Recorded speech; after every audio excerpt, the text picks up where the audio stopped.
Hello, and a very warm welcome back to the garden. Now, I want to talk about grass and grass clippings today.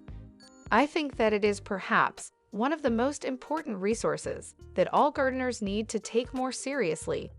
And of course, it's a free resource. This video is packed full of ideas and ways that you can use grass and grass clippings to help you grow more food and have a more productive and healthy garden. It also goes without saying that all the grass and grass clippings you should use in your garden should come from places that don't use any chemicals. From what I've taken from the gardening community, I feel that grass clippings are misunderstood very often whenever I mention them. People would talk about them just creating a sludge in a very anaerobic environment, but that happens when you place them too thickly. So on a compost, they're actually an invaluable bulk ingredient, but what you want to do is apply them in layers, no thicker than about an inch or 2 to 3 centimeters, or actually mix in with other material.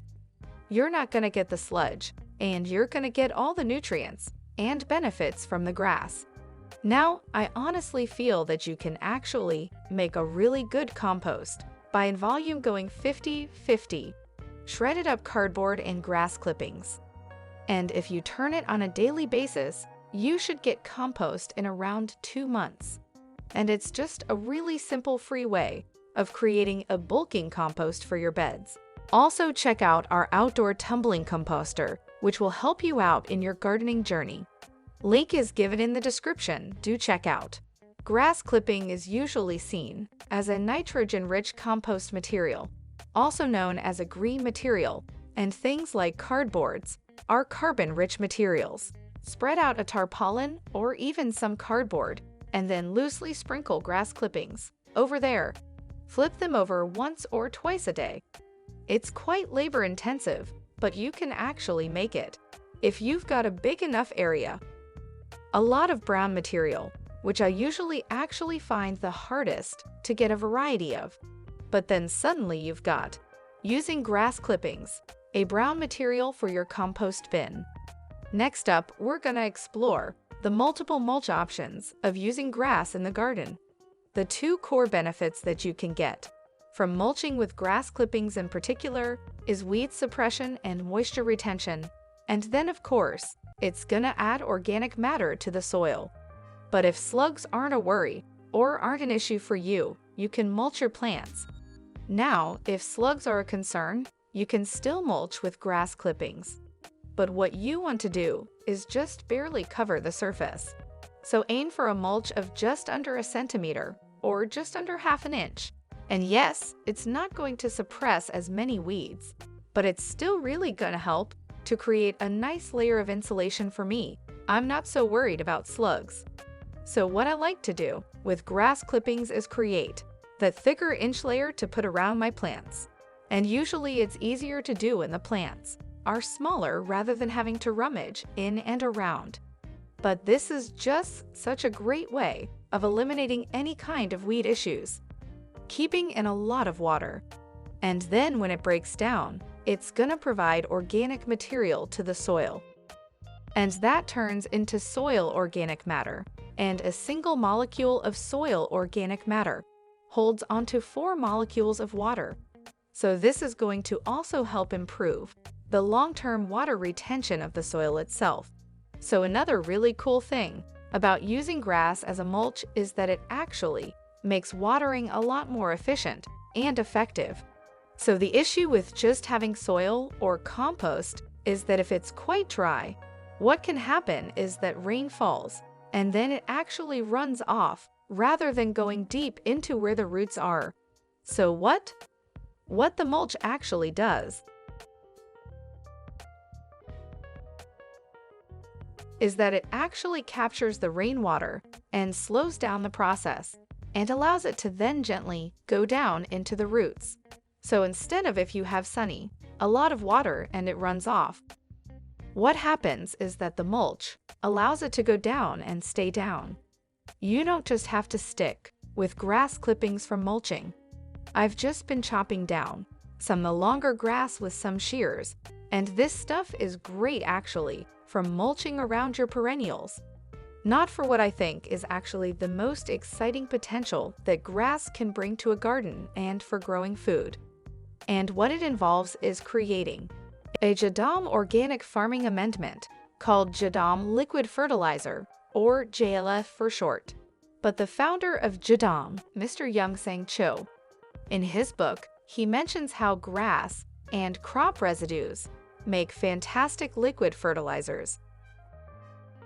I'm gonna show you how to create a grass JDAM liquid fertilizer. It is a slight adaptation because it's a lot more made for a home scale, where we're gonna run through exactly how to make that. Last growing season, I started making JDAM liquid fertilizers, and grass is one that I'm really trying to focus on. So according to JDAM, a JDAM grass liquid fertilizer is F-neutral. It helps with balanced growth and should be applied throughout growth. So my take is up until kind of flowering or fruiting stages for plants.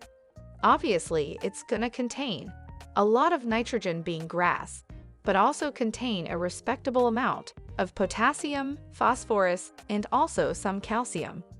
Now let's run through how to make grass JLF and then how to apply it. Here's a process to make a grass JLF. First thing you need is some rainwater. Then I've got this is actually some leaf mold from under an old tree. However, if you don't have access to leaf mold, I'd say some really old homemade compost that's still in a compost bin. 1 or 2 years old is great. That's to inoculate everything, then some kind of bucket or tub. What I actually have here is a plastic beer keg I got for free from my local craft beer place, and I can get up to 10 of these free every single week. Then you need some kind of lid, but we'll come on to that later. And then of course, some grass.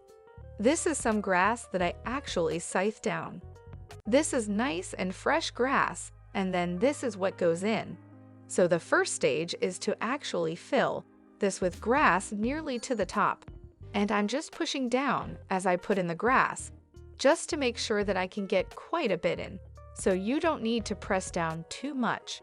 But you do want a decent amount of grass in here, say up to about 75% full.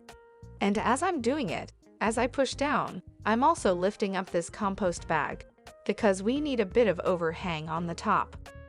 So the idea with the water is to use rainwater, and just to cover above the layer of grass. In this old beer keg, we'll be able to fill it with the equivalent of around 25 liters of water. Obviously, it's not gonna be as much with all of this grass in. So that's nearly full now. Just pressing it down. Grass will float, but that's absolutely okay. I'm really happy with this layer. The final thing that really I need to do, in terms of adding stuff, is just sprinkle this leaf mold over the top. So I sprinkled the leaf mold over the top. That's just to inoculate with biology, to help with decomposition. Now, we're gonna close it. It's actually gonna be more of an anaerobic fermentation. So I'm just gonna fold in the compost bag like that.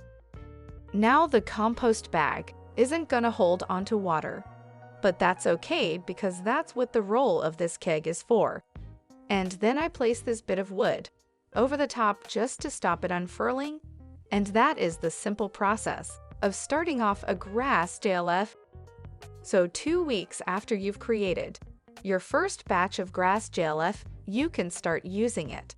Dilute it 1 parts JLF to 30 parts water. So this is a 10-liter washing can. So put roughly 1/3 of a liter and it's good to go. Now JLF is described a bit like a fine wine. You know it gets better with age. Mr. Youngsang Cho says that it's almost like soy sauce. The longer you leave it, the better it gets in terms of production. So after 2 or 3 months, you then want to start diluting it, 1 to 100, and then you can even keep it going for a year, 2 years.